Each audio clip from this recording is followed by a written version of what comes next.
He collected bottles for recycling, slept in doorways, and ate at soup kitchens. But every Tuesday at 3 p.m., a black car would pick him up from behind the cathedral. For exactly 1 hour, he'd disappear. Then he'd return to his cardboard box as if nothing had happened, until someone finally followed that car. Welcome to Vaulted Secret Stories. Before we begin this story of hidden wealth, unexpected choices, and the moment when a social worker discovered that everything she thought she knew about poverty was wrong, tell me in the comments, have you ever met someone who wasn't what they seemed? And if you believe stories about the hidden truths around us deserve to be heard, hit that subscribe button.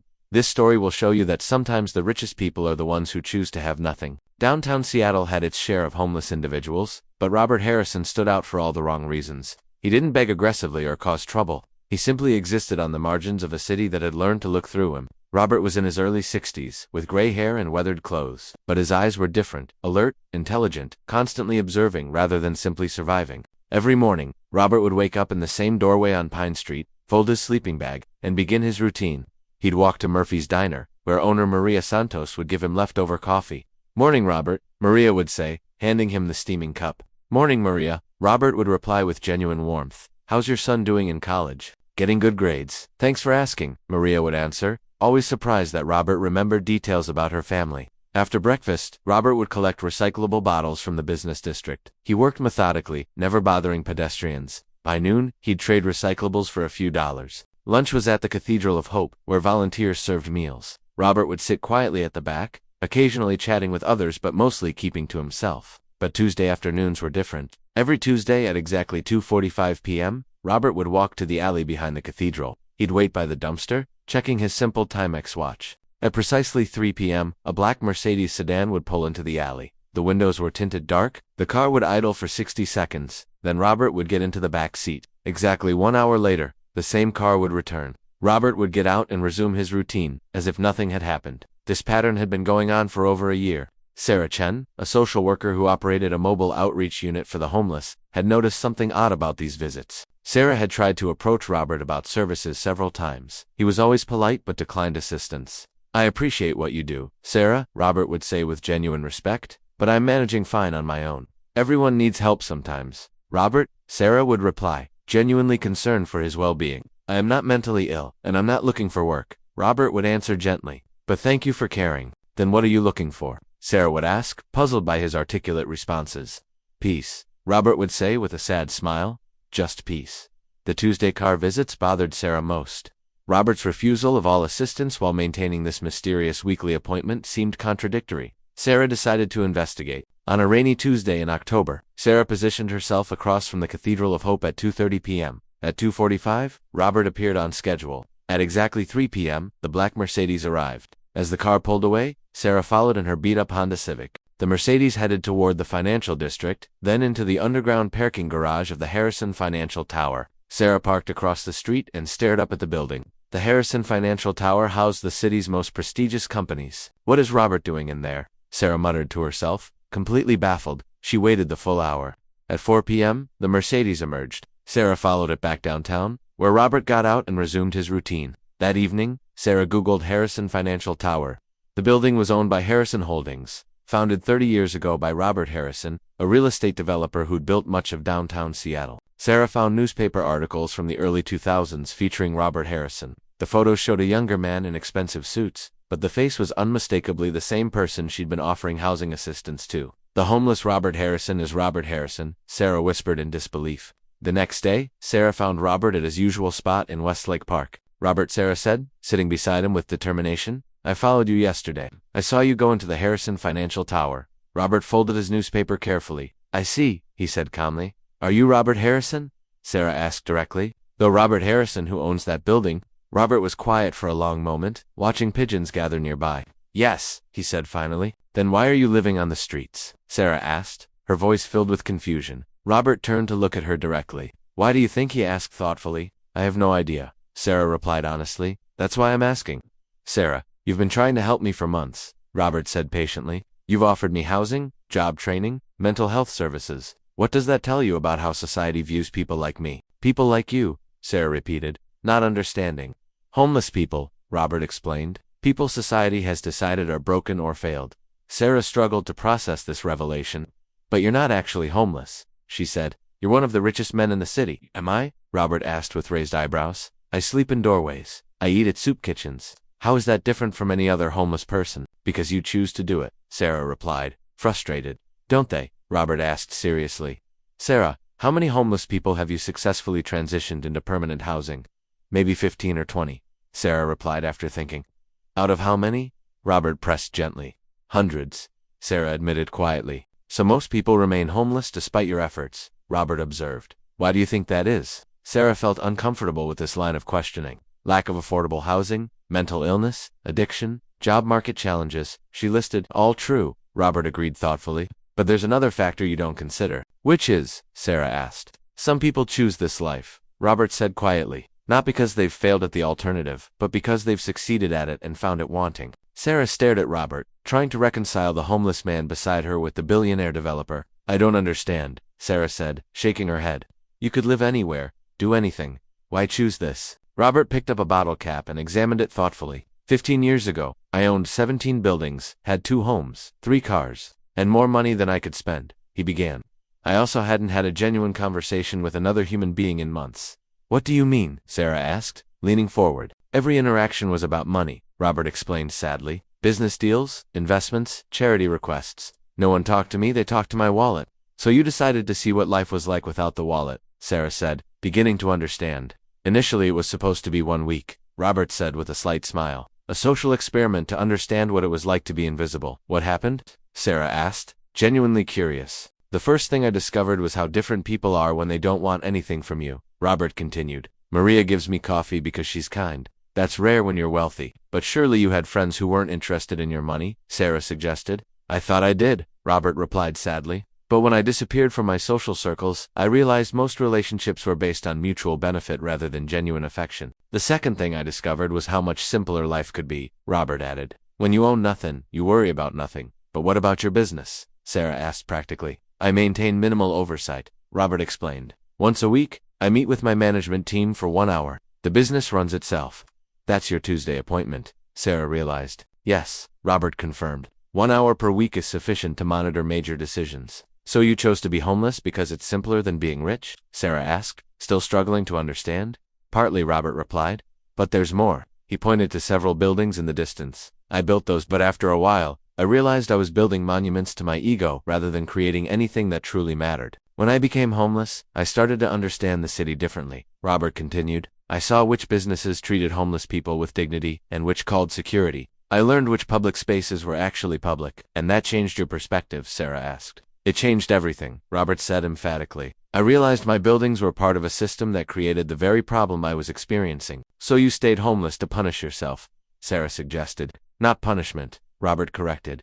Education. I wanted to understand what life was like for people who had nothing. Have you made better decisions? Sarah asked. Robert smiled for the first time in their conversation. 3 years ago, I started buying buildings to convert into affordable housing. Not luxury developments. Housing for people who work minimum wage jobs. And you fund this how? Sarah asked, curious about the logistics. Properties that once generated maximum profit now generate maximum social benefit, Robert explained. So your homelessness isn't permanent, Sarah observed.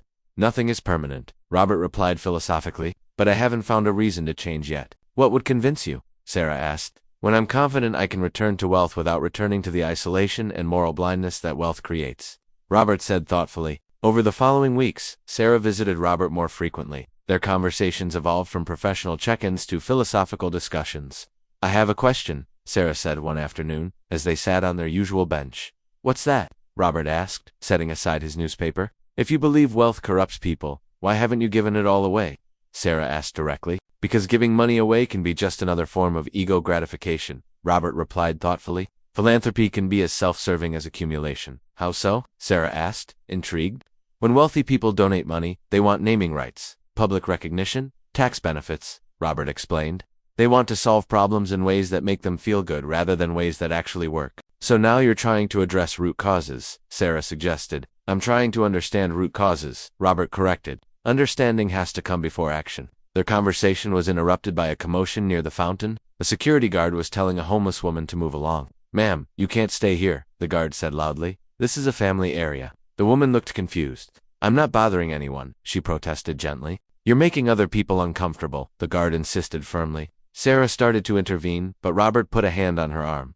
Watch this, he said quietly. Robert walked over to the guard calmly. Excuse me, officer, is there a problem here? He asked politely. The guard saw another homeless person. Sir, I'm going to have to ask you to move along as well, he said dismissively. Certainly, Robert said with perfect politeness. But could you help me understand which city ordinance prohibits sitting on public benches? The guard was taken aback by Robert's articulate response. It's not about laws, it's about keeping the park pleasant, he replied defensively. I understand, Robert said reasonably, but if sitting quietly makes the park unpleasant, isn't that more of a problem with public perception than actual behavior? A small crowd gathered, watching the interaction. Several tourists were taking photos. Look, I'm just doing my job, the guard said, uncomfortable with the attention. Of course you are, Robert agreed respectfully, but your job is to ensure public safety, not to enforce unofficial policies about who belongs in public spaces. The guard looked around at the sympathetic crowd. Fine, he said reluctantly, but if there are complaints, you'll both have to leave. That seems fair, Robert said graciously. Thank you for your reasonable approach. After the guard left, the woman looked at Robert with amazement. How did you do that? She asked gratefully. I spoke his language, Robert explained gently. Authority figures respond better to confident, articulate challenges than to anger or pleading. Sarah was fascinated by what she'd witnessed. That was impressive, she said as they walked away. That was privilege, Robert corrected seriously. Even looking homeless, I still carry myself like someone who expects to be taken seriously. Is that why you're really doing this? Sarah asked. To learn how to advocate for people who can't advocate for themselves. Partly, Robert replied, but also to understand how I can use my resources more effectively. What do you mean? Sarah pressed. That security guard wasn't evil, Robert explained. He was implementing policies created by people who never interact with homeless individuals. The real problem isn't individual prejudice, it's systemic design. And you can change systemic design because you have money, Sarah realized. I can change some systemic design, Robert agreed, but only if I understand the system from the inside. Robert, Sarah said thoughtfully, I think you've learned what you came to learn. What makes you say that? Robert asked with interest. Because you just successfully advocated for someone else using knowledge from both sides of the wealth divide, Sarah explained. So what do you think I should do next? Robert asked seriously. Test whether you can use your wealth without losing your humanity, Sarah suggested. How? Robert asked. Start small, Sarah advised. Use your resources to solve one problem you've experienced firsthand. Robert smiled with genuine warmth. I might know just the problem to start with, he said. 3 months later, Sarah received an invitation to a community meeting at the Cathedral of Hope regarding a new affordable housing initiative. The meeting was scheduled for Tuesday at 3 p.m. Sarah arrived to find the room filled with homeless individuals, city council members, business leaders, and service providers. At the front stood Robert Harrison, but he looked different, clean-shaven, wearing new clothes, confident but not arrogant. Thank you all for coming, Robert began with quiet authority. My name is Robert Harrison, and I'd like to tell you about a new approach to addressing homelessness. Several homeless individuals looked surprised to see their street acquaintance in this context. For the past 15 years, I've been learning about homelessness from a unique perspective, Robert continued. Some of you know me as someone who slept in doorways. Others know me as a real estate developer. A murmur went through the room as people began to understand. What I learned is that our approach to homelessness is fundamentally flawed, Robert explained. We treat it as personal failure rather than a systemic problem. Robert clicked a remote, and a presentation appeared on screen. Today, I'm announcing the Harrison Initiative for Sustainable Housing. This is not traditional charity. It's a business model designed to prove that addressing homelessness can be profitable and scalable. The presentation showed architectural plans. We're purchasing and renovating 12 buildings to create 480 units of truly affordable housing, Robert explained. But this isn't just about apartments. Each building will include on-site job training, mental health services, addiction counseling, Robert continued. But here's what makes this different. Every service will be provided by people who have experienced homelessness themselves. A woman in the audience raised her hand. What do you mean by that? She asked. The best person to help someone transition out of homelessness is someone who has successfully made that transition, Robert explained clearly. We're hiring formerly homeless individuals as caseworkers and counselors. How are you funding this? Asked a city council member. Residents pay rent based on 30% of their income, Robert replied. Buildings include ground floor commercial space rented to businesses committed to hiring residents. And yes, I'm providing initial capital. What's your expected return on investment? A businessman inquired. 5 to 7% annually, Robert answered. Lower than luxury developments, but high enough to attract other investors. An older homeless man named Charlie stood up slowly. Robert, he said with emotion, I've seen you around for years. Why should we trust you now? Robert looked directly at Charlie. Because I'm not asking you to trust me, Charlie, he said sincerely. I'm asking you to help me build something better. And if I screw it up, you'll know because you'll be working alongside me. What do you mean? Charlie asked suspiciously. I'm offering you a job, if you want it, Robert said directly. You know every service provider in this city. I need someone to help coordinate services. Charlie sat down heavily, overwhelmed. You offering me a real job? He asked in disbelief. I'm offering you a chance to use everything you've learned to help other people navigate social services more successfully, Robert confirmed. After the meeting, Sarah approached Robert as people filed out. This is incredible, she said with admiration. But are you sure you're ready? You'll be giving up the simplicity of street life. Sarah, I've learned that true simplicity isn't about having nothing, Robert replied thoughtfully. It's about having exactly what you need to do the work that matters. What if it doesn't work? Sarah asked with concern. Then I'll learn something new and try again, Robert said with determination. I spent 15 years learning the current system doesn't work. Now I want to spend 15 years building something that does. 1 year later, the first Harrison Initiative building opened. The renovation had transformed a rundown hotel into 42 modern apartments with shared community spaces. Charlie Martinez, now the building's service coordinator, addressed the crowd at the grand opening. A year ago, if someone told me I'd be wearing a suit and talking to reporters, I'd have thought they were crazy, Charlie said with emotion. But Mr. Harrison taught me something. Your past doesn't define your future, but it can inform it. Robert Harrison stood at the back, wearing jeans and a simple shirt. He looked like someone who had found a middle path between wealth and poverty. After the presentations, Sarah found Robert arranging chairs in the community room. How does it feel to be back in real estate? She asked with a smile. Different, Robert replied honestly. When I was building luxury developments, success was measured in profit margins. Now it's measured in lives changed. Are you happy with the results? Sarah asked.